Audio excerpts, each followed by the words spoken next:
Nå, men der har så ikke været lyd på nogle af vores optagelser, det er jo meget dejligt. Men I kan lige se dem her. Vi har i hvert fald fået bygget et hus. Som I kan se, så Felix han har fundet nogle diamanter. Vi har fundet en village. Starter lidt lige stille. Vi er egentlig buttet op i all the mods, som er 490. All the mods 10, som er 490. Forskellige modpacks. Og det gør jo, at der er en helvedes masse ting at forholde sig til. Jeg kan se 1000 et eller andet sider af ting herinde i inventory. Villagers, der ser lidt anderledes ud end normalt.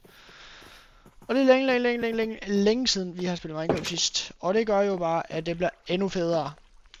Fordi så skal man til at lære alt muligt nyt og lækkert. For eksempel, at forskellige ting, de har energi. Der gør, at man kan gøre alt muligt lækkert med dem. Duplicate og ting og lort. Og det er jo så mig, der har bygget det hus her, lige hurtigt. Jeg vil sige, det er godt, at jeg har andre kvaliteter end at bygge hus. Der er simpelthen en lang orm derude. Og vi har fundet lidt loot, mens vi løb rundt for at finde den her. Og det er meget skævt. Og Felix er nede af mine. Og lige fundet Dias. Og jeg prøver at finde ud af, hvordan der til, at det lige foregår. Men I kan lige se clips, der foregår her. Med uden lyd godt nok. Men vi ruller dem. Og bare lige for at give lidt lyd til det her, så er det egentlig, at vi starter ind i verden her. Vi er lige spawnet, og jeg finder lige Felix. Og det der sker uden lyd, det er, at vi går ned for at finde en village. Og det er så her, vi opdager, at der ikke er lyd på vores optagelse. Og det får vi så fikset her lidt senere, når vi lige opdager det. Og så kommer lige en lille recap af, hvad der sker.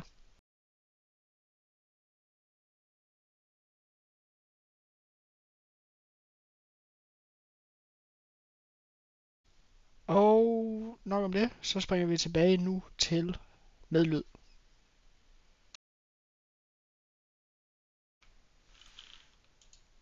Sådan der. Der er 2 stykker iron til os. Men som I kan se, så var der ikke lyd på de der lort der. Og nu er jeg i gang med at kigge. Hold op, der er mange ting. Mange quests. Ja, skal vi lige gå op og sove? Det lyder som om der er ved at ske en fight udenfor. Ja, jeg er lige i gang med alt muligt her, Felix. Ja, så hente noget drik. Jeg gør alt muligt. Er du gået i seng? Ja. Nice. Men ja, der var ikke lyd på noget optagelsen der, så det er lidt kedeligt. Men der er lidt af vores progress der med, hvordan vi fandt villagen, og at der ikke var et hus til at starte med, nu er der kommet et hus, og nogle af de ting, vi har fundet her. Der er også meget, der ikke lige var kommet med, fordi at det selvfølgelig er kedeligt bare at se os løbe. Så vi skippede lige over til, at vi er kommet til en landsby. Felix har været og mine lidt på nogle diamanter og sådan noget armor her til os. Og så er det egentlig bare quest-baseret, så vi skal prøve at se, om vi kan få klaret mange af de her quests, der gør, at man lige kan progress i spillet.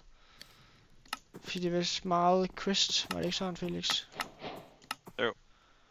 Det handler rigtig meget om de quests her.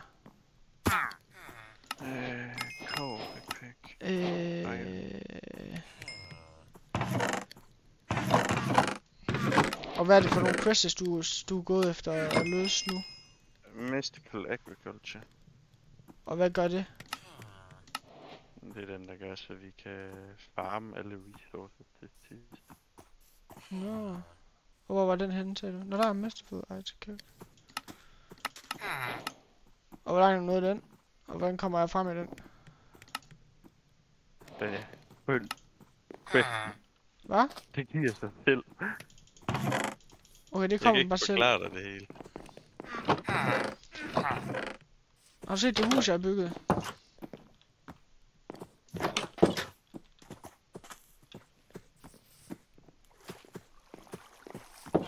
Du kan ikke bare kigge og så bare gå. Ingen kommentar. Du kan ikke bare kigge og så gå. Hvis du står her, du skal ikke komme og sige Felix. det. Felix, jeg er ligeglad. Ja. Jeg vil prøve at se, om jeg kan fange den her orm her. Er den farlig, den orm her? Det finder du ud af. Jeg ved det ikke. Den har i hvert fald nogle store tænder.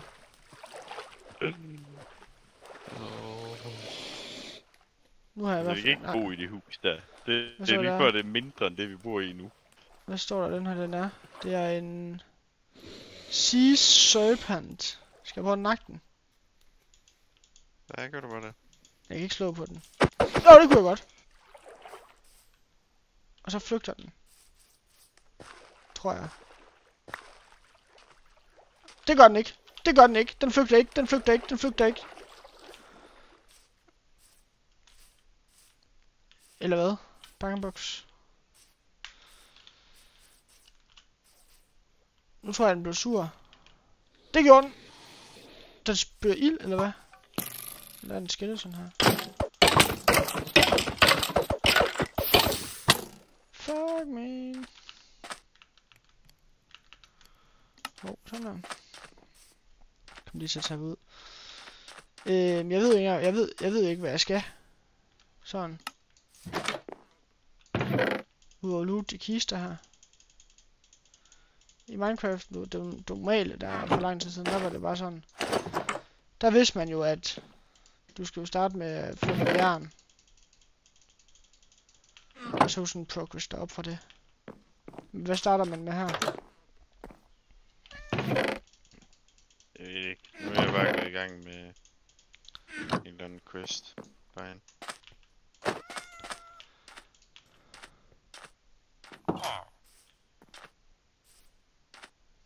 Så jeg er i hvert fald meget sur på med den orm derovre. Jeg stoler lige.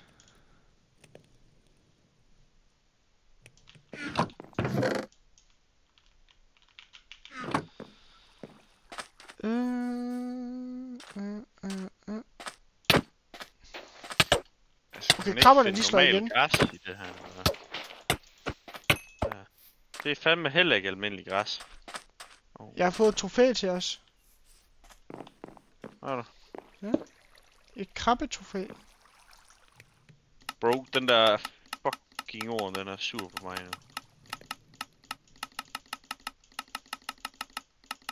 Tak, almindelig græs.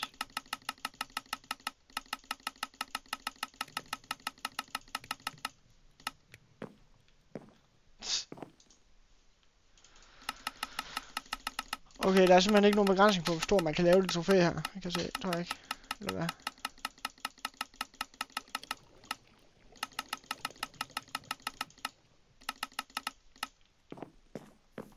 Der er... Ja.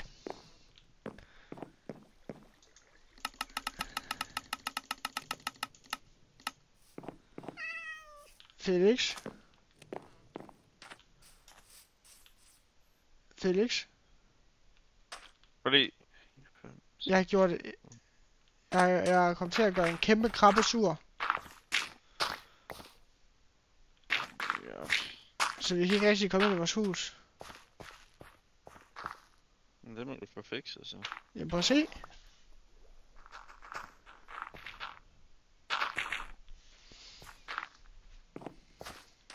Jamen, hvad skal jeg gøre, Benny?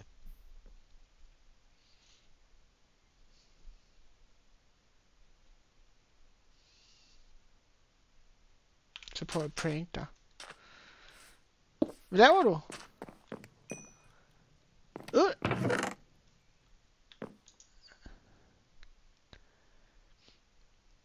Det kan du simpelthen ikke gøre, det der. Gik den i stykker? Eller sådan noget?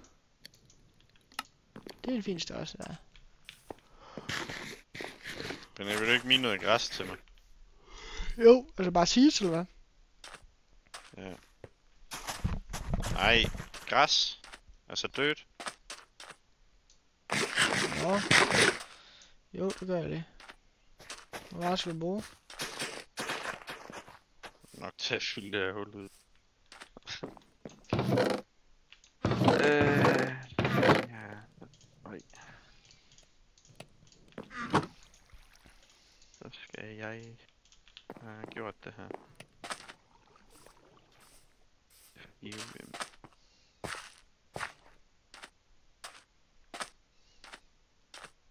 Men er det her bare dødt, eller hvad? Er det Pete? Ja, det skal være almindelig dødt, tror jeg.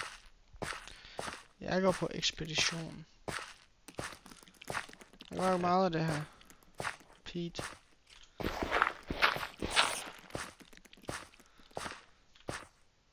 Jeg tror, det er den, der forfølger mig. Er det der Shell Funky? Godt. Så efter det. Der er jo ikke normalt græs i langt. Jeg skal nok finde noget til dig, men der er jo ikke. Jamen, nej, men jeg kan godt prøve at se, om jeg kan hove eller med af det der lush. Det der. Eller det der. Yep. Okay, Pete, det virker, Benny. Jeg har her. Det er vigtigt. Jeg har fundet en farm her. Jamen, jeg kan godt bruge Pete. Ja, nu får du jord.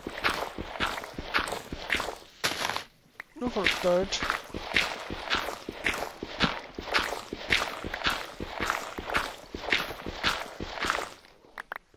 Hvad skal du bruge det til? Det her er farm ud. Nå. Så jeg kan komme ud af en...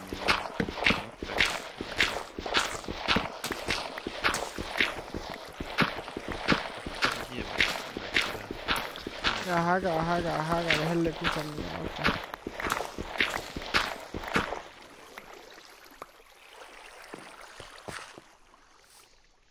Og så kan jeg så slash home nu der. Det fungerer jo meget godt.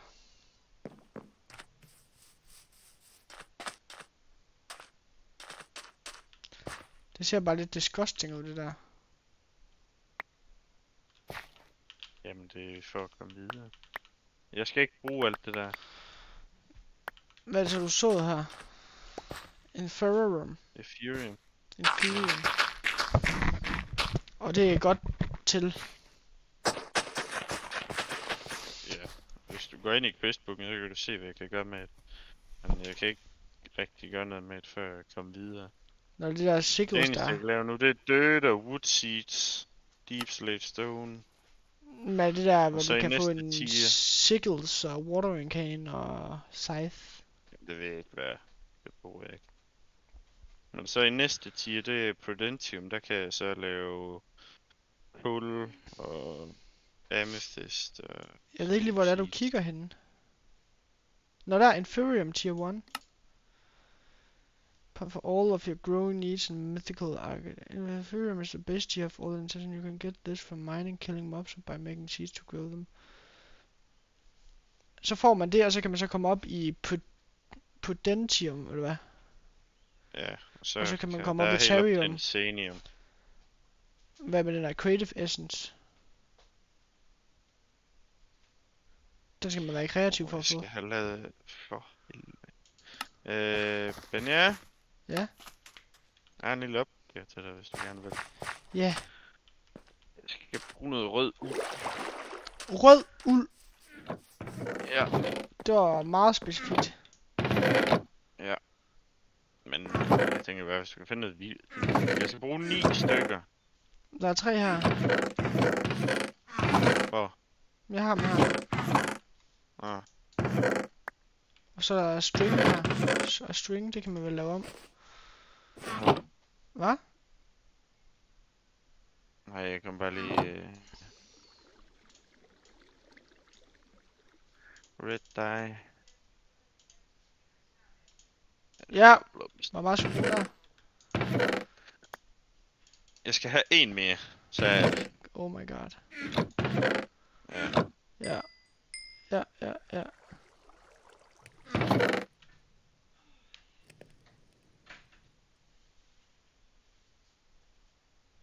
Okay, så lave en hammer mere. Hold da kæft, der er kommet en skib i land herovre. Hvad fanden er det?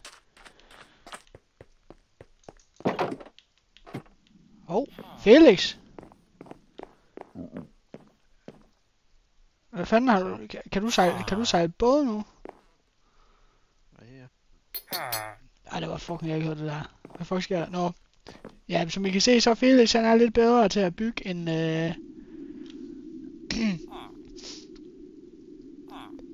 end det der. Men jeg skal jo også sætte mit præg på verden.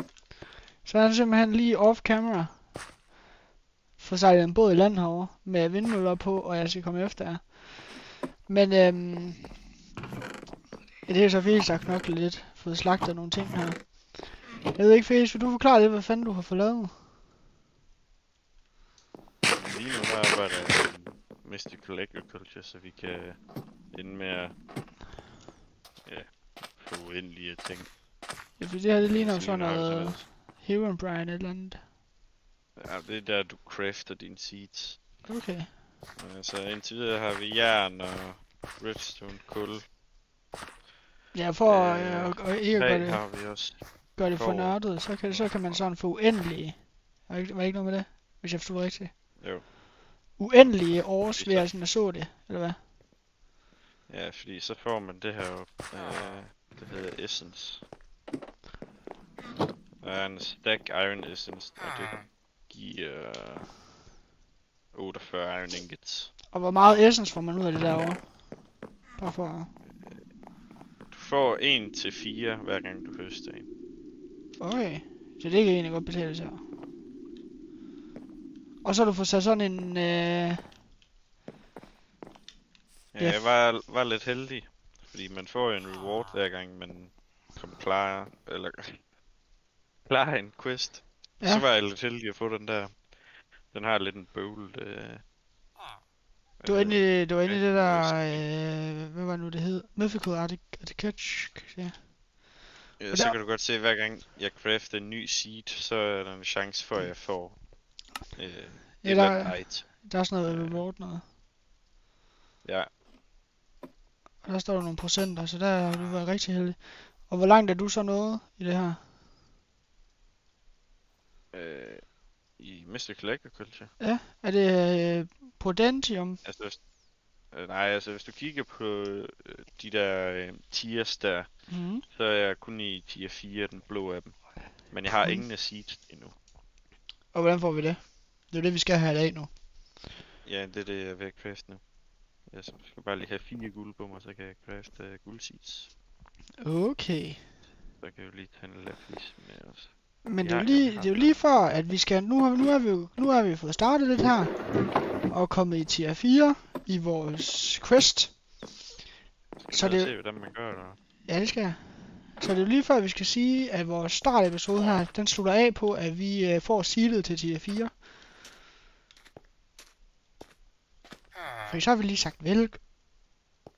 Ja, det kan jeg godt. Stjal du lige den vælge der? Ja, han er her. Hvordan fanden gør du det? Skal jeg bare shift og højreklik? Så jeg kan gå over og stjæle ham præsten her, eller hvad? Ja. Ham skal jeg have. Og lige løbet forbi en. Ja, det virker ikke. Jeg kan ikke tage præsten. Og ham der kan du ikke tage. Nå. Du kan tage ham her. Ja, det gør jeg. Hvad chef siger du? Ja, shift højreklik. Nej! Hvis du putter den i den der kasse, jeg havde deroppe, og så giver ham en kompost eller sådan noget, så bliver han til en farmer, så kan du trade med ham. Så er de ikke så bøvlet, og du kan lave en breeder ud af kasse? Det. Du kan se, hvis jeg tager ham her ud, og du smider din ind, og så sætter en komposter, så bliver han til en farmer village. Men nu har vi alle... Ej, det var dumt det der. Nå, men skal vi ned lige og se, hvordan vi får lavet det her seed? Og så kan vi jo ligesom lige slutte af på det. For nu er der kommet båd, og der er kommet en masse seeds. Purity, siger du? Ja, du har sådan nogle her Prosperity Seed Bases. Ja. Jeg kan ikke droppe den ned.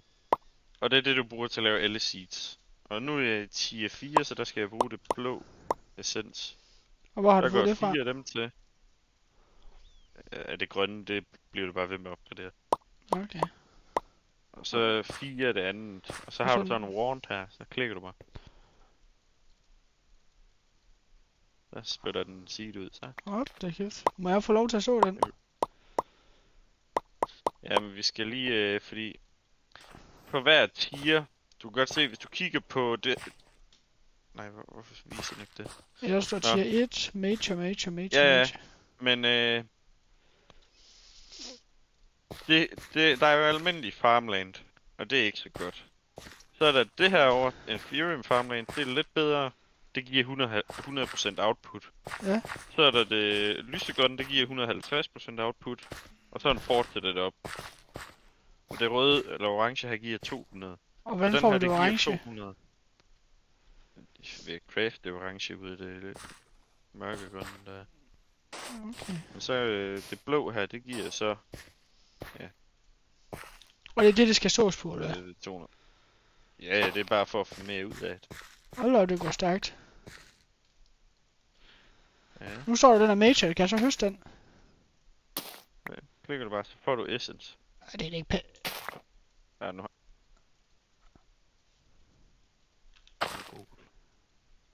Det er højre klik, eller hvad? Ja. Og det er simpelthen lapis lazuli. Så har jeg sådan en scythe her, der kan gøre sådan her. Når du snyder simpelthen. Nej, det er en scythe, der gør, jeg kan det. Og så har jeg en magnet i backpacken, så jeg skal gå rundt og samle hele op efter.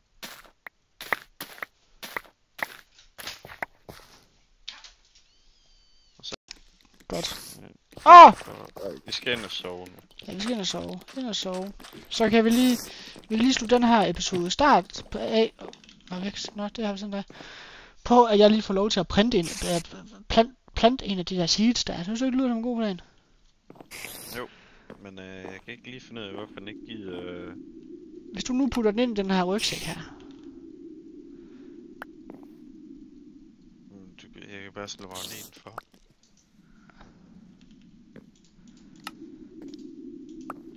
Så får jeg lige lov til at så den her, og så må det jo være slutningen. Så er vi jo kommet til 4, og det næste, hvad er det? Det må så være diamant her, eller hvad? Ja. Men der går nok lidt, der skal jeg nok lige have grindet lidt, inden jeg når derop. Ja. Og nu skal jeg jo også lige med til alt det her. Så nu gør vi sådan her, og så siger vi tak fordi I så med i starten på eventyret. Boom. Shit, det går stærkt.